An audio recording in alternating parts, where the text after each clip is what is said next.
Hey guys, it's Liz with Big Tex Worms, and tonight I'm going to make a short tutorial on maintaining a worm bin. I've had a few emails in the last few weeks with people who've had what they thought was something go really wrong with their worm bins, and because they've lost some worms. And well, I guess that is something that really is going wrong with the worm bin. But a very simple step has been missed with both of the people that emailed me.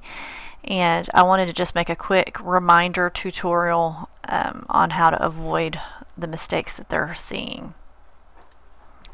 Okay, in the course and in the startup guide that you get, we talk about feeding, watering, and applying your bedding. And I guess what happens is people just forget to go back to the step-by-step startup guide, and they just get caught up in feeding, watering, and bedding, feeding, watering, bedding, feeding, watering, bedding, and they forget the very important step of harvesting. It's mentioned in the class, it's mentioned in the step-by-step startup, but I guess sometimes we just get stuck doing what we're doing when we forget to do it. It's very important that you harvest your bin every 2 to 4 months.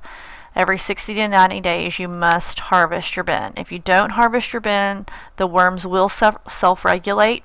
They'll get too compacted in that space and they will start dying off if it becomes too cramped. Also, if you don't harvest, then you're not getting your castings out to use in your garden, so it's kind of futile.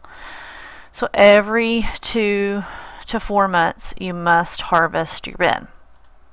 Okay, so how do you know when it's time to harvest? Since I say 2 to 4 months, when the bin becomes 3/4 of the way full, or when the worms start eating less, or you just want to harvest. I personally just come up with, I harvest certain months of the year. I harvest in February, sometime in February, I harvest sometime in April, sometime in June, and in late September, sometimes early October. So I harvest 4 times a year.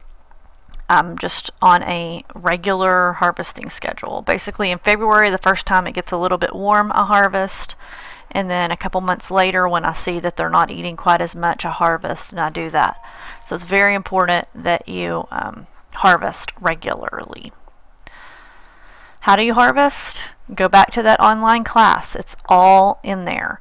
If you don't have access to the class, I have videos on YouTube on when it's time to harvest, how to know it's time to harvest. I also have harvesting videos on there. I have pages on the website on how to harvest.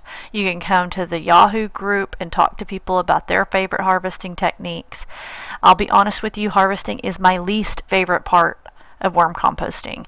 It's cumbersome, it's not fun, but it's a mandatory step. It's very, very important.